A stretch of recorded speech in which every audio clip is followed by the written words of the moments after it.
اعوذ باللہ السمیع العلیم من الشیطان اللعین الرجیم بسم اللہ الرحمن الرحیم وبہ نستعین وصلی اللہ علی سیدنا محمد وآل بیتہ الطاہرین اللہم صلی علی محمد وآل محمد وعجل فرجهم.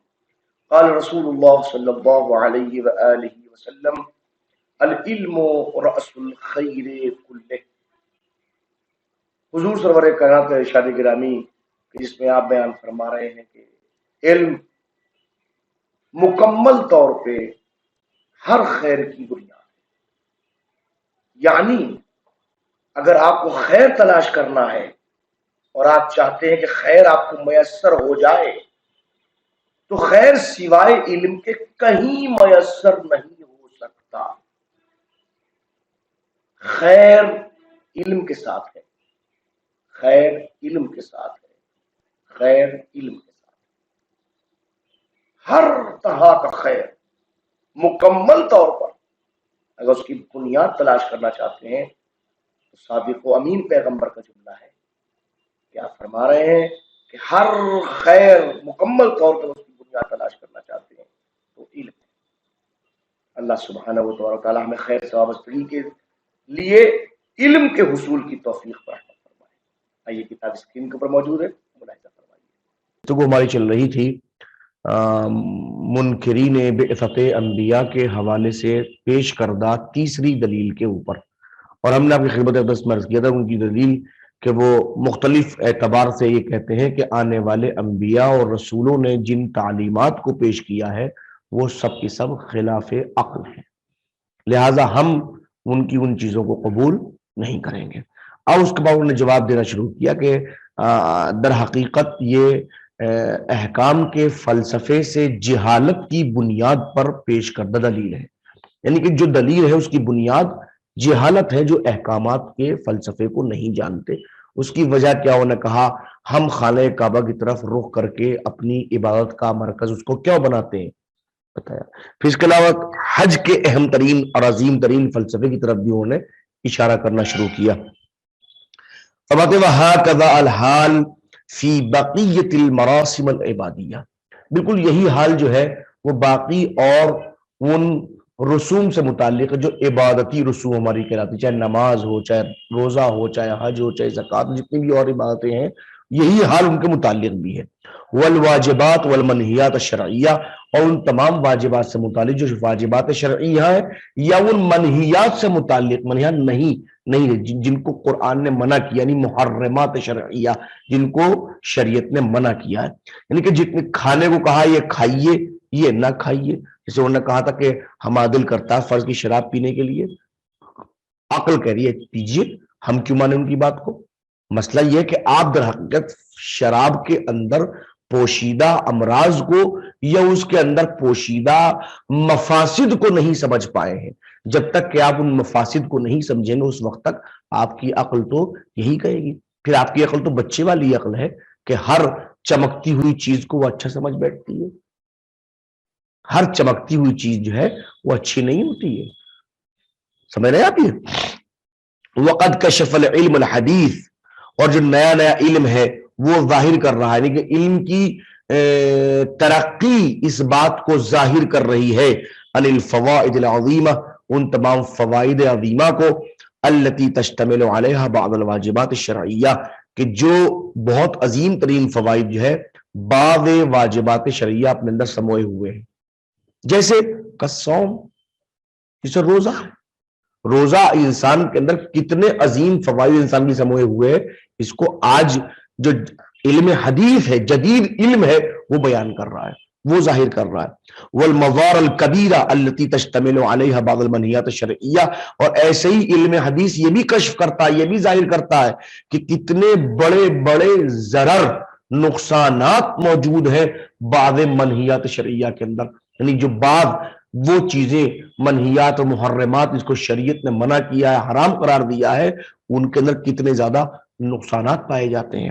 کاکل لحم الخنزیر، جیسے خنزیر کے گوشت کو کھانا، یہ آج جدید علم آپ کے سامنے واضح کرتا ہے. وہ شرب الخمر، شراب کا پینا، وغیرہما، ان کے علاوہ اور جو منہیات ہیں، ٹھیک ہے نا.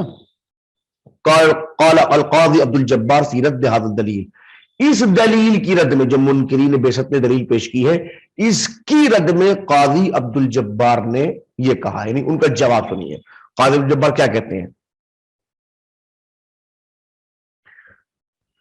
فرماتے ان مجرد الفعل لا يمكن ان يحكم عليه بالقبح والحسن،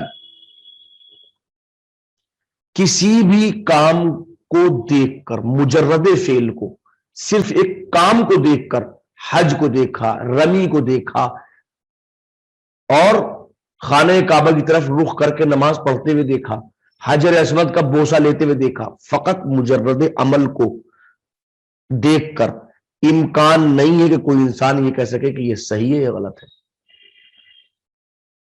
مجرد عمل، خالص عمل کے اوپر بغیر کسی قید کے، صحیح ہے نا، امکان نہیں ہے کہ آپ اس کے اوپر حسن و قبح کی کوئی آپ حکم لگا سکیں یہ اچھا ہے یا برا ہے. خالص ایک عمل کو دیکھ کے نہیں کہہ سکتے.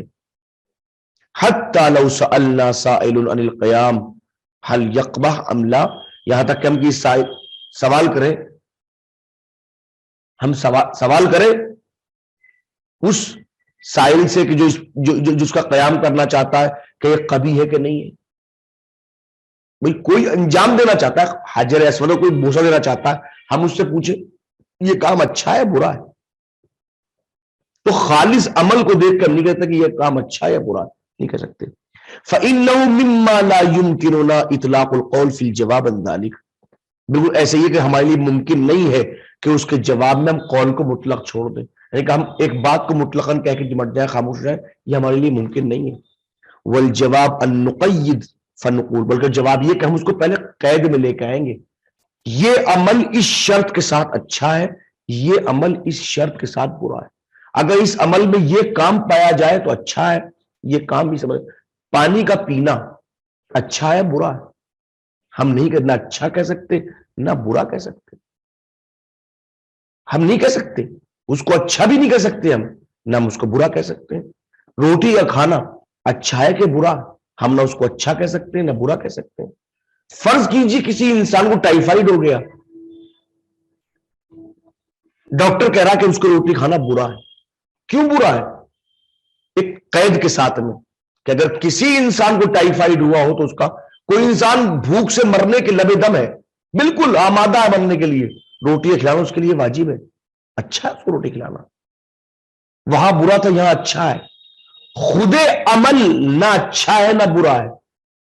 والجواب النقید، پہلے ہم قید میں لے کے آئے، اس کو قید میں لے کے آئیں گے تو اچھا بھی ہوگا، قید میں لے کے آئیں گے برا بھی ہوگا، منظر بدلے گا پس منظر بدل جائے گا.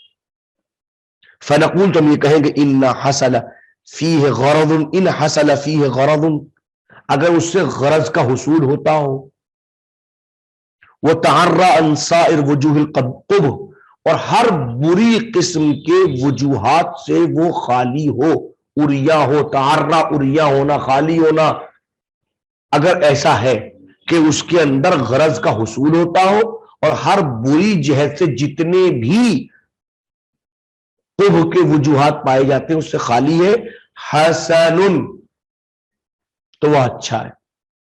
وَإِلَّا كَانَ قَبِيحًا، اور اگر ایسا نہیں ہے کہ وہ حصول غرض ہی نہیں کر رہا ہے، اس سے غرض کا حصول ہی نہیں ہو رہا ہے، آپ روٹی کھا رہے ہیں پیٹ ہی نہیں بھر رہا ہے، پیٹ بھرے تبھی تو اچھا ہے اس سے، لیکن اس سے نقصان ہونے لگے تو وجوہات قبح میں سے کوئی چیز پائی جاتی ہے، لہٰذا قبیح ہو گیا. ہاں اس طریقے سے ٹھیک ہے. وَإِذَا كَانَ هَكَذَا، اور اگر ایسے ہی ہے، یعنی اگر وہ غرض کو حاصل کرتا ہے اور وجوہ قبح اس میں نہیں پائے تھے تو اچھا ہے، اور اگر غرض کو حاصل نہیں کرتا اور اس میں وجوہ قبح پائے جاتے ہیں تو برا ہے. وَكُنَّا قَدْ عَلِمْنَا بِقَوْلِ الرَّسُولِ الْمُصَدَّقِ بِالْمُعْجِزِ، اور ہم اس بات کو جان چکے ہیں کہ وہ رسول اکرم صلی اللہ علیہ وسلم کا قول، وہ رسول جس کی تصدیق معجزات کے ذریعے سے کی گئی ہے، یعنی اس کو معجزات کو دیکھ کے کہا گیا کہ ہاں یہ واقعاً تصدیق شدہ ہے، واقعاً رسول ہی ہے.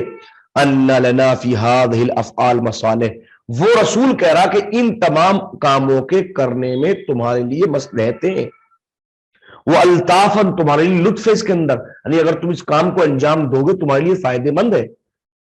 وہ کہہ رہا ہے نماز کے لیے تمہارے لیے فائدے مند ہے، روزہ تمہارے لیے فائدے مند ہے. یہ کہنے والے کس رسول نے کہا؟ وہ رسول نے جس کی تصدیق معجزات دنیا پہ ہو چکی ہے.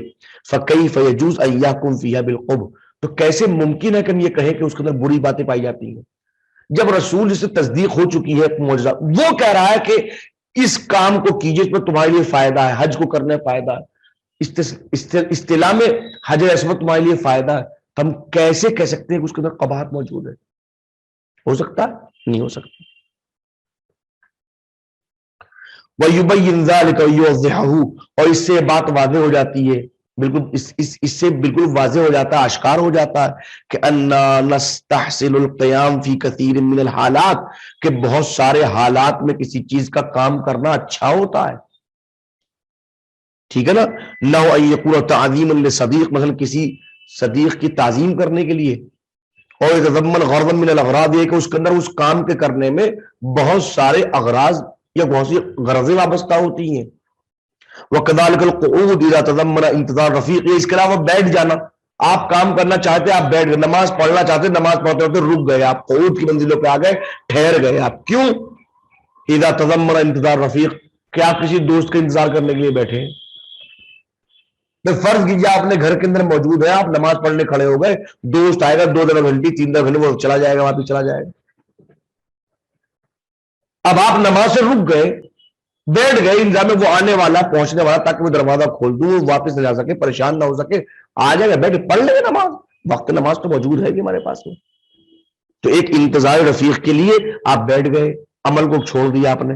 وَكَذَلِكَ الرُّكُوعُ وَالسُّجُودُ وَالْمَشْيُ وَالْكَلَامُ وَالطَّوَافُ وغیرہ، اس کے جتنے بھی افعال ہیں اسی کی طرح، رکوع کے اندر، سجود کے اندر، مشی کے اندر چلنا، سعی کرنا. فرق یہ ہے کہ مشی آج کے زمانے میں 40 کے لیے بہت سے علماء نے اس وقت فتویٰ دیا ہے، کہا ہے، جسے آپ نے دیکھا ہوگا کربلا معلات تک جاتے ہیں نجف اشرف سے، یہ صحیح شمار ہوتی ہے. اب مختلف اور جگہ بھی لوگوں نے شروع کر دیا ہے کہ لوگ اس جگہ سے باہر آنے لگے. پاکستان میں کئی جگہ ہونے لگا ہے کہ وہ ایک جگہ سے جیسے یہاں شروع کر دیں آپ کہ ہم فرض کیجیے میرٹھ کے اندر آپ زیدی فارم سے یہاں بڑی قبلہ منصبیہ تک تشریف لے کے آئیں گے، پیدل آئیں گے، جو آپ 5 کلومیٹر کی مسافت ہے، آپ یہ پیدل چل کے آ رہے ہیں، سب لوگ چلے آ رہے ہیں، لے چلے آ رہے ہیں، آگے پیچھے کر چلے آ رہے ہیں. تو علماء نے کہا اگر اس کی بنیاد پر لوگوں کو مذہب حقہ کی طرف لایا جا سکتا ہو تو اچھی چیز ہے. ایسے ہی کلام کرنا، گفتگو کرنا، کلام کرنا اچھا ہے برا ہے؟